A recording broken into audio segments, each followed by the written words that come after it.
Are you struggling with problem gambling behavior where it's overwhelming you, it's monopolizing your mind to an extent life is becoming unmanageable, or you are interested in addiction and how the brain works? If so, this is for you. This channel is for you. My name's Matt. I'm a compulsive gambler in recovery, and I think of myself as your mind and movement mentor here to help you. So today I want to talk about the top mistakes that I made when I was gambling.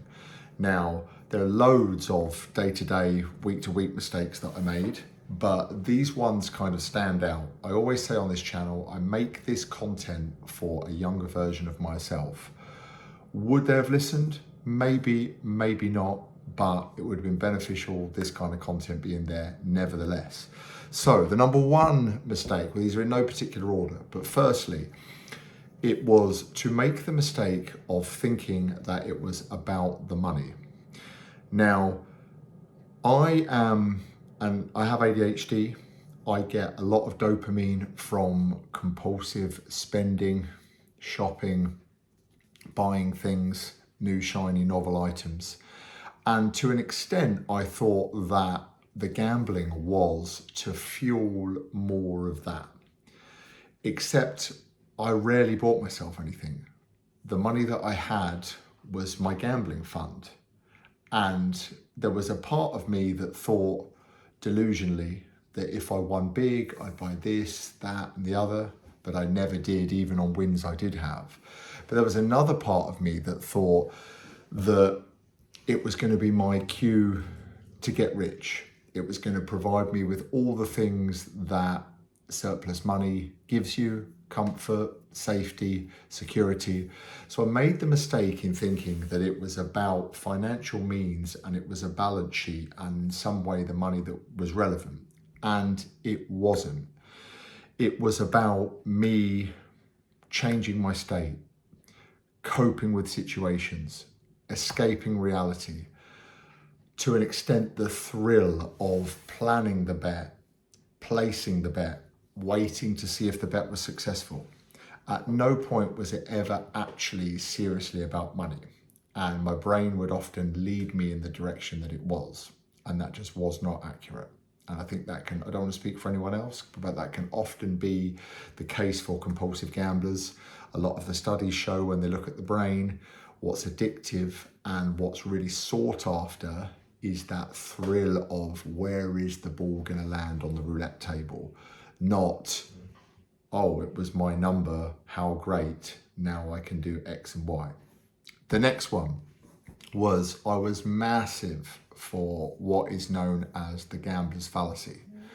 I used to do a lot of football, soccer, if you're watching from across the over in the States. And I would be terrible for law of averages type thinking, but like I say, what's known as gambler's fallacy, which is there's been less than 3 goals in the last 4 Arsenal games, so there's definitely going to be over 3 goals in, or 3 goals in this next game. And I mean, form and stats and things like that exist for a reason. This was just another way for me to get my high, if I'm being brutally honest. I think at no point did I notice that was a successful strategy, but it's just another very subtle, insidious way that the addiction can pull you in, because it makes actual common logical sense if you think about it. I know that there's these stories of like Monte Carlo where there's been 17 blacks in a row, you know, and people have started betting on reds from 9 or 10 and they've ended up bankrupt. But at some point, it actually does make sense that if I toss a coin for heads and tails, it's not going to be heads forever, even though the probability is not impacted. Each time I make the toss, it's 50-50. And I would think like that. I would often bet like that, which was an ineffective strategy. It was often born out of desperation, and it was born out of compulsive-like behavior. But I would often let those kind of statistics pull me back in. And the key part that I was missing, which is relevant if you suffer from this as well, is it didn't matter whether I won or lost. I'm completely compulsive. So someone could present me with the best bet known to man for this afternoon of, I'll give you odds of 10 to 1 that it will be heads if you toss a coin. It doesn't matter. Once I engage in that behavior and what that does to the neural pathways in my mind and clouds my judgment, and I get into that distorted thinking, I'm done. And I'm in it for the long haul, and I'm not going to stop until things get very, very bad. Therefore, thanks for the offer. I suppose it makes statistical probability-based sense, but I can't do it because I am completely compulsive. And that leads me on to the next one. A mistake I made was very, very naive, that I could stop when I wanted to. I would often maybe go 4 or 5 days without gambling if there wasn't any football fixtures that excited me. And by the time the weekend rolled round, I'd say to myself, well, I'm not an addict, because addicts would be doing it multiple times a day. I haven't had a bet since Sunday, and tomorrow's Friday. So how is that possible? I can stop whenever I want. I'm pretty sure I've just stopped for 4 days. And it was very delusional, selective memory based thinking. You know, when things started to go bad and I lost money and I was chasing losses, I've made other videos about this, I was gambling multiple times a day. I was betting on Japanese football that I didn't have means to watch, where I could not name you one player that was participating on the field or tell you anything about the 2 clubs in question. Probably couldn't even pronounce their names. So it was not the case that I could stop. But again, I would often lure myself into thinking that I could when I wanted to preserve the state that I was in at the time, to continue with the pattern that, you know, had led me to not a great situation. But regardless, in my mind, there was no problem because I could stop when I wanted. And that only really changed when I opened up, when I was more honest.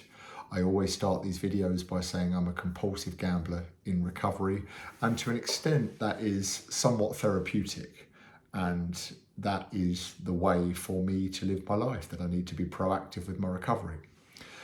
The next one is, and this one's very, very subtle, is I never told anyone. Now, this is tricky because I never wanted to tell anyone, because I was in my own head, I was withdrawn, I was retreated into my mind, I was firefighting situations that were going on. I didn't have the bandwidth really for anyone else's opinions about what I was doing, let alone really want them, and arguably they wouldn't have stopped me in the throes of it anyway. But since I've understood more about my addiction, I've managed to, when I go into addiction, everyone else becomes an ogre. Even people that I know would be wanting to help, wanting to support. The addiction wants you isolated. It wants you on your own. The opposite of addiction is connection. So it wants you on your own. So it makes you think that the person that you could tell is really going to overreact, or they're really going to highlight problems, or they're going to give you a tough time, or there's going to be X, Y, and Z immediate consequences that are going to make your life more complicated and more challenging than what they currently are. And that was why I wouldn't do it. But most recently, I've learned almost like a bit of a breadcrumb method, where actually saying that I'd gambled would be a step too far. But I might say to my girlfriend, I want you to ask me where my money's gone at the weekend. And then I'm kind of half stepping it to the point where I don't have the courage to fully confess that I've gambled, but I'll do 30% of it while I've got a bit of, you know, force to do it.